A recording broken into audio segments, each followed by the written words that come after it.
Hey there guys! In this video we're going to be filling out our fingering chart and note names for our first set of notes on the alto saxophone.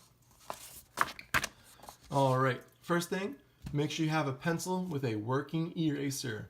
You will make mistakes and you'll have to correct them, and a pen doesn't let you correct them. Make sure you put your name up top and we're all set to get started. We're going to start with our note names, draw each note on the staff like we'd see it in our music, and then fill out a fingering chart to help us know exactly what keys to play on our saxophone. All right, let's start with our first note, E. This E that we're going to learn is going to be on the treble clef. So in order to draw a treble clef, we're going to draw a straight line all the way down from on top to the very bottom of the staff. You're going to draw a curved line from the top of that line all the way to the second line of the staff to form the letter P, pretty much. You're going to continue that line and loop down, touch the bottom, curl up, and end up back on that second to bottom line. Our last step, little tail on the bottom, and we are perfectly set. If you didn't get it right the first time, that's okay. Try again. And sooner or later, you'll have a perfect treble clef. You'll have lots of practice today drawing these things. So let's get started. Our E is going to be on the top space of the treble clef.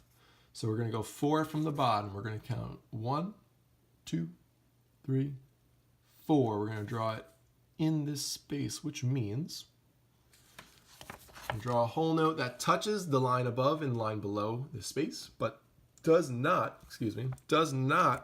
go past. If our line had dipped down, I'd have to erase and draw it again. We want to be as precise as possible. Now, moving over to the saxophone, we're going to be taking a look at a couple of our keys here. I want to make note that this circle by itself is our octave key. These 3 are the keys you would press with your left hand, and these keys are the keys you'd press with your right hand. We'll talk about how to hold a saxophone in a different video, but for now, it's nice to know in advance.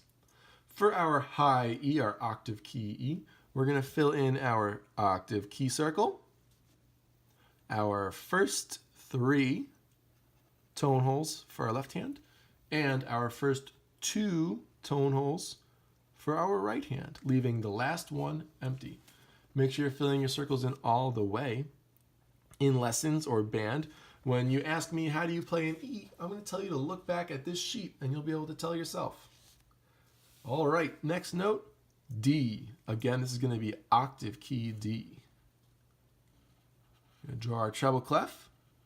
The treble clef tells us that we are playing specific notes that exist. These are higher notes. There's 2 other main clefs, the bass clef as well as the C clef. Other instruments use those clefs, but alto saxophone and all other saxophones use the treble clef. So D is going to be the 4th line from the bottom.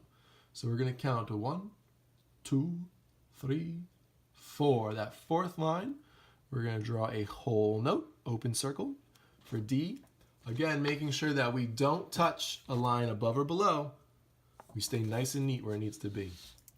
For our fingering chart, we have a thumb for our octave key, all 3 in our left hand, and all 3 in our right hand. And we are all hands on deck for this note. All of our fingers, besides our pinkies, will be down and our thumb will be down. Octave key D. Next note we're going for is C. We have a very different fingering for this note. Again, our treble clef. Don't worry if you can't draw these too fast. I want you to draw them neatly, not quickly. Over time, you'll learn, after drawing many of these, you'll learn how to do them quickly. But for now, we want neatness and correctness. C is going to be in the 3rd space from the bottom, so we're going to count 1, 2, 3. Nice whole note, nice and neat. We're going to move to our fingering chart. We are not going to use our octave key. Actually, we're only going to use the middle key in our left hand. So we're going to color in this middle circle, and that will be our fingering for C. That's it. No other notes. For our B, you guessed it, another treble clef. The trombone, baritone, and tuba are some of the instruments that play with the other clefs. The saxophone, along with the flute and the clarinet, play with treble clefs. So we have B is going to be the third line from the bottom. So we're going to count 1, 2, 3. You'll be all set with that note. Nice whole note. And B is only going to be the first finger, the first key in our left hand. Fill in this top circle, and you are all set. So both C and B only have one finger being pushed down, but they're different fingers. C uses our middle finger, where B uses our pointer. All right, moving on to A. Another treble clef. That one looks a little funny, but it's neat, so it's all right. A is going to be the second space from the bottom, so we're going to count to 1, 2. All right, it's important that we get a good sense of how to read this music. A is going to have our first 2 keys in our left hand. We're going to quickly move on to G. I want to get this video done before we hit the 10-minute mark. Oh, man. G is going to be the second line from the bottom. 1, 2. Draw a nice whole note, being careful not to rush through the drawing process. Nice and slow. Slow and steady wins the race. Slow and steady plays the right note. And this G is going to have all 3 in our left hand colored in. Color in those circles all the way. Awesome. For our low F, we're going with the treble clef.